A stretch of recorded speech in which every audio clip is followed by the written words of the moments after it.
The one certain thing about cricket is that it can always be relied on to start a discussion. If it's not the bowlers, it's the batsmen. If it's not the players, it's the laws. From the county games to the matches with Australia, New Zealand, the West Indies, India, Pakistan and South Africa, cricket is always on test.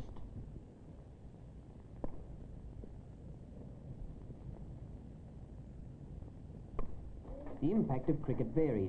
To some, the game is sacred. To some, a background for knitting. On others, it makes no impact at all.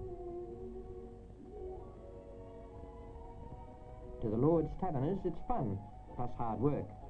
By the Taverners' efforts, over £100,000 has been raised by this company of enthusiastic cricket lovers and passed to the National Playing Fields Association.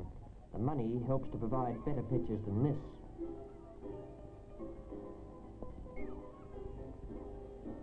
Cricket was cradled on Broad Halfpenny Down, Hambledon, Hampshire, over 200 years ago, with the famous bat and ball as its headquarters.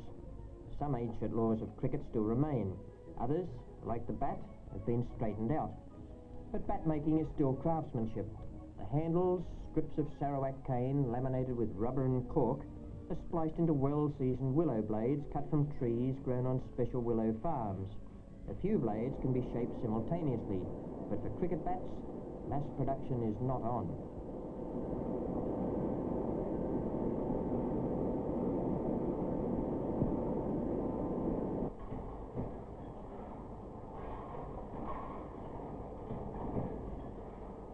The spirit of cricket, handed down from Broad Halfpenny, still abides in the villages, where on Friday evenings, men like painter, medium-pace bowler Cyril Ackerman start thinking about tomorrow's game. So does Bob Hope, not the golfer, working away with his 80-year-old father who played cricket before him. The next morning, everyone to his task. For young Brian, the deep field. Heavy roller, apprentice printer Roger, road engineer Tim, painter Cyril, electrician scorer Charlie, marking creases, builder George. Light mower. Ron Cummins wondering perhaps about his lunch. It's his wife Olive's turn to cut the sandwiches. For at every home match, two wives take it in turn to prepare, deliver and serve tea. Today, it's Olive Cummins and Pat Goodall. At 0 hour, Bob Hope turns his back on the forge and strikes out for the battlefield. The club president, author Peter Fleming, lends a western touch, chatting with vicar Peter Wilkinson. The opponents are Farmer Long's 11, and tea has got to be good.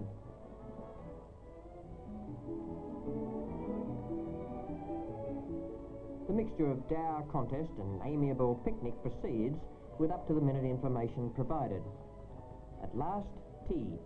Those taking part, 22 performers, scorers and one hopeful dog. Blacksmith Bob weighs in. Back to work. The home team to bat.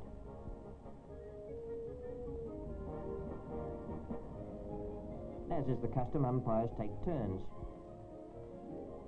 But everyone knows that Farmer Jack Brown has to be relieved on the dot to keep an important date with girlfriend Honey back on the farm.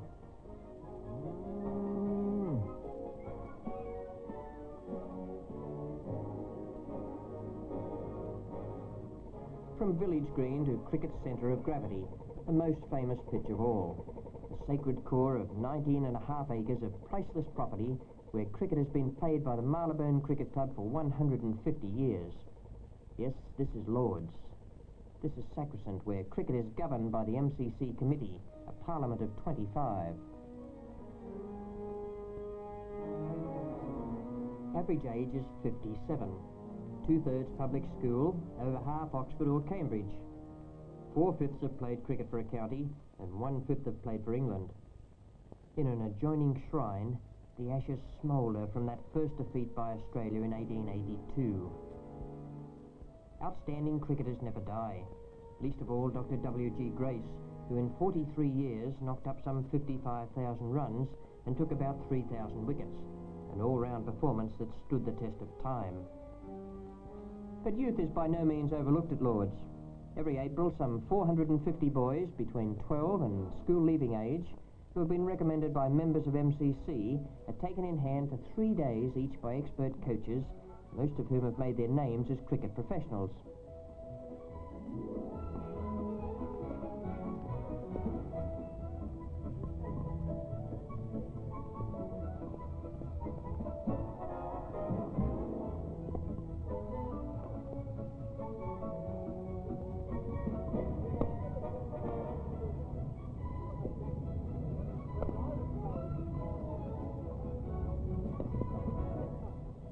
That left arm, for example, belongs to Bill Vose of Nottingham, who has 27 Test caps to his name and is now an honorary cricket member of MCC.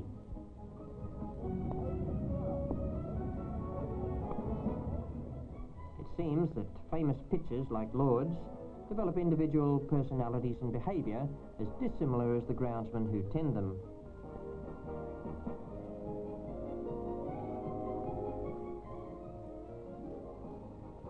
Wembley Stadium can earn more in an hour and a half's football than Lord's in a full Test match.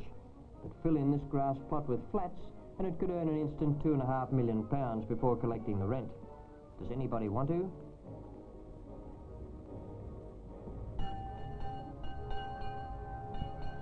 Cricket at Lord's doesn't just happen. There's a ritual. The fielding side file through the historic long room packed with the ghosts of cricketers whose achievements and peculiarities are frequently revived by the commentators. The opening batsmen follow.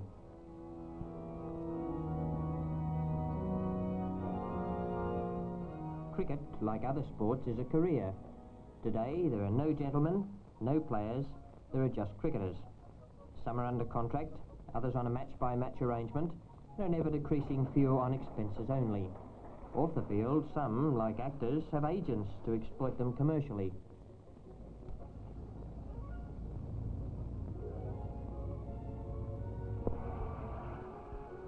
Once upon a time, the Eton-Harrow match at Lord's was a must in the social calendar, a junior Ascot, where gay dresses, morning coats and top hats were as essential outside the boundary ropes as immaculate flannels were inside them. Though pints of bitter flow where champagne once bubbled, and the exclusiveness, like the gaiters, dwindled, the social atmosphere still clings.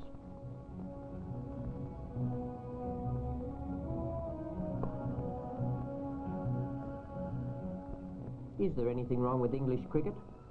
Too slow, say some critics. Too many batsmen who play for safety instead of runs. But one of the main problems, the weather, is something even the MCC can't control. Perhaps it's true that too much emphasis is put on tactics and too little on entertaining the spectators who've paid to watch, even if on a wet day there aren't many of them. What's wanted, surely, is to get more of the spirit of fun and enjoyment back into the game. Here in Jamaica, you can depend on the weather. In this island, the betting is 6-1 on sunshine every day.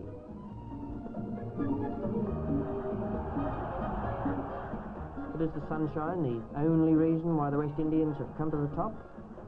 Well, if you believe that, you'll believe anything.